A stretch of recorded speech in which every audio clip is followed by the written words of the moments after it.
Bom, na última aula eu comecei a apresentar a vocês o assunto de equilíbrio químico através de um experimento que se dividia em duas partes, parte A e parte B.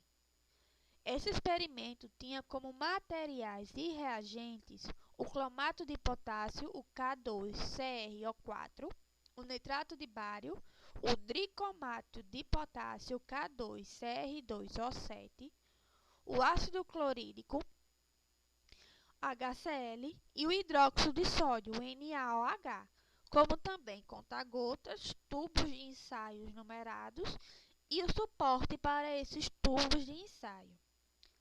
Na parte A desse experimento, tratava-se apenas sobre reações reversíveis, que tinha como reagente o cromato de potássio, o dicromato de potássio, o ácido clorídrico e o hidróxido de sódio.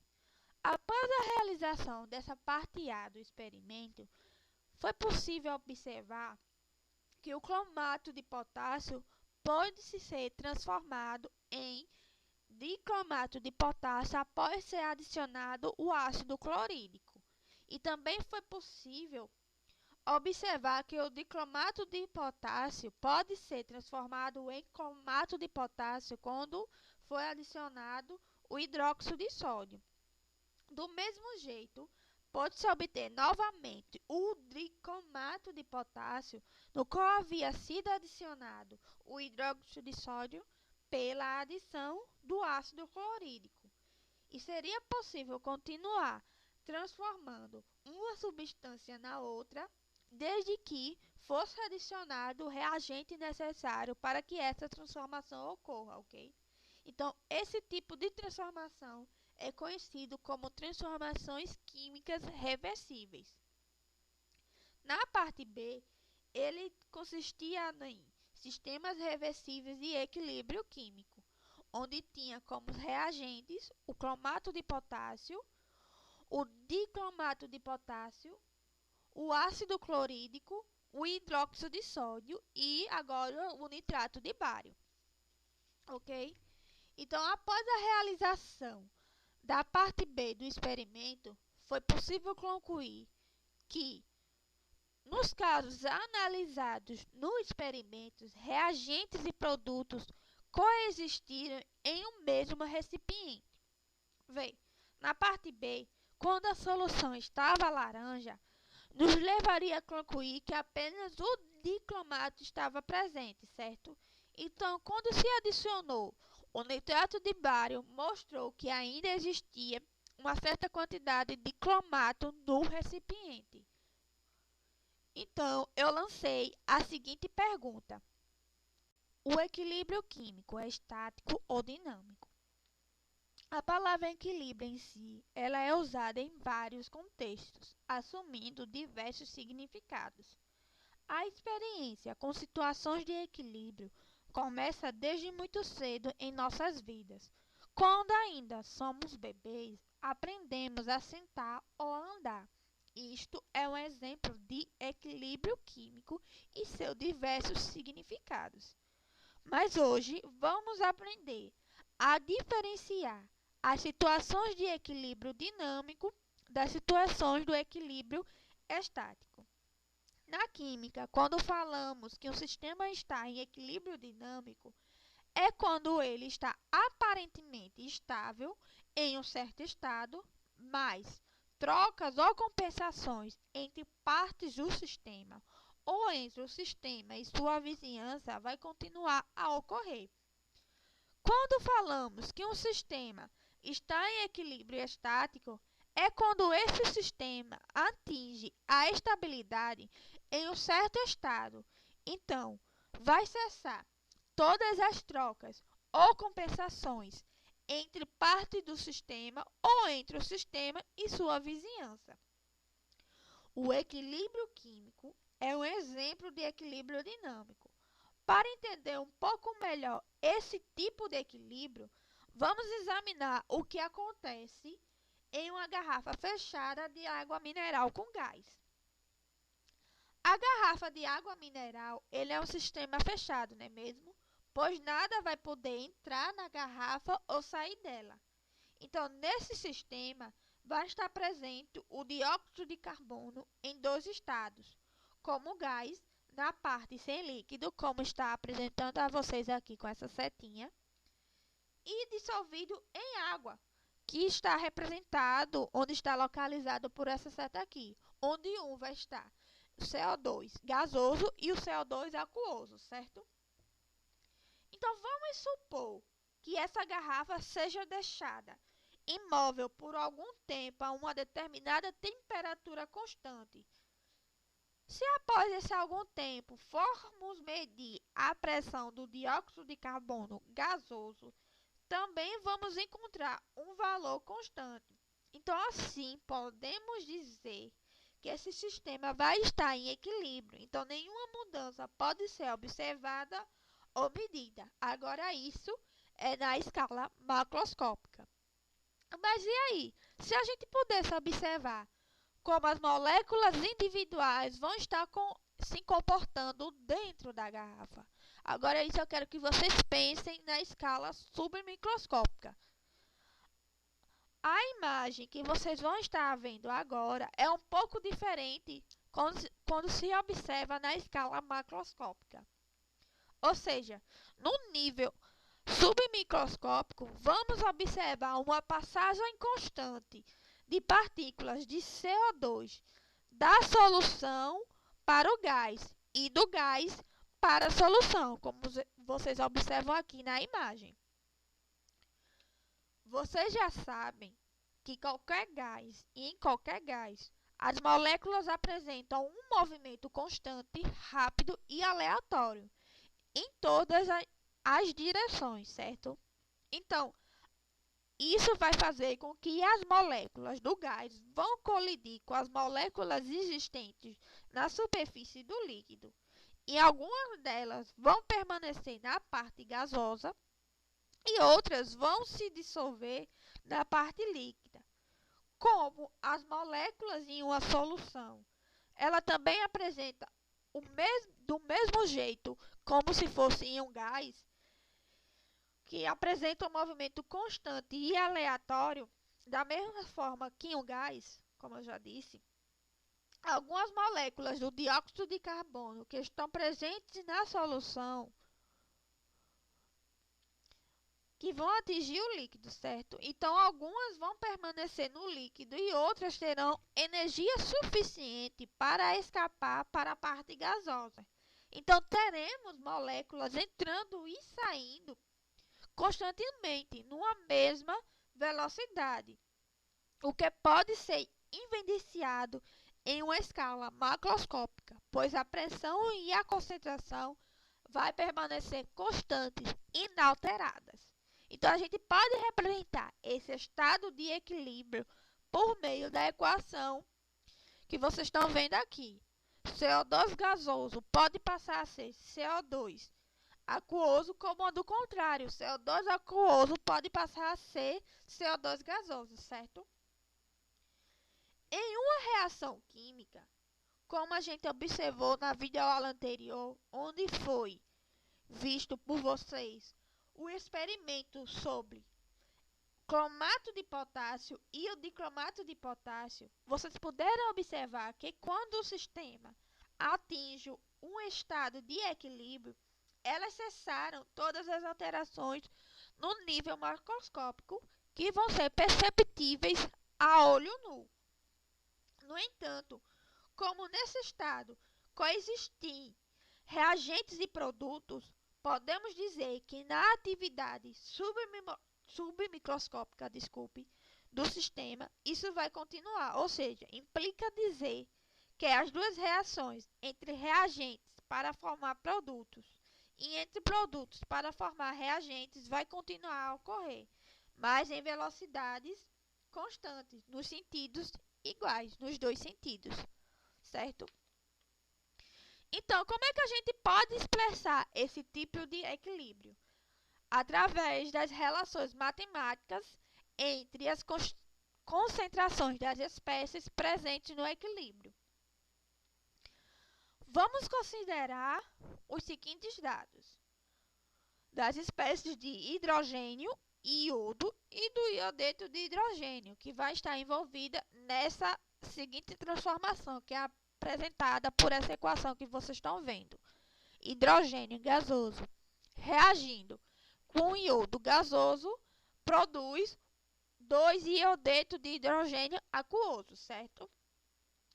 Para isso, foi feito 6 experimentos com diversas concentrações de hidrogênio, de iodo e do iodeto de hidrogênio, certo? O que é que vocês podem observar quando veem esses dados nessa tabela? É possível analisar que a concentração do iodeto de hidrogênio vai diminuir ao longo das experiências 1, 2, 3 e 4, certo? Então, nessas mesmas experiências que eu falei para vocês, vocês devem ter notado que também houve um aumento de concentração do hidrogênio, que foi acompanhado pela diminuição da concentração do iodo. Dessa mesma forma, nas experiências 5 e 6, foi possível observar que a concentração do iodeto de hidrogênio diminuiu e as concentrações do hidrogênio e iodo também diminuíram. Quando essas tais regularidades são observadas, é interessante que se procure uma forma de expressá-las, sabe? Utilizando uma equação matemática que é provavelmente as concentrações das espécies presentes no equilíbrio vai estar relacionadas. Então, como é esse tipo de relação?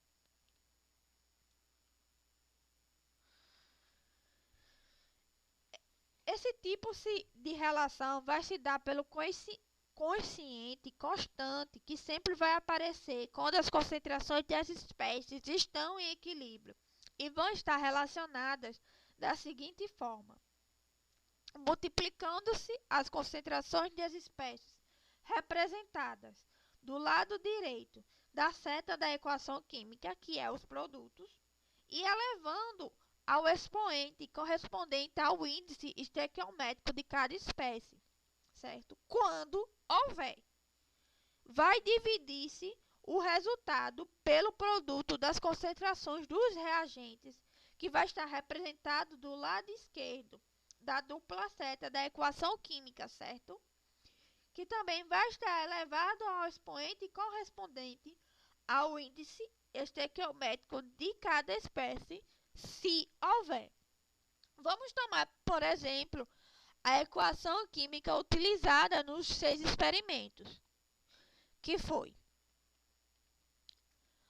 hidrogênio gasoso reagindo com o iodo gasoso, formando 2 iodetos de hidrogênio aquoso. Como a gente pode expressar a relação dessa constante de equilíbrio?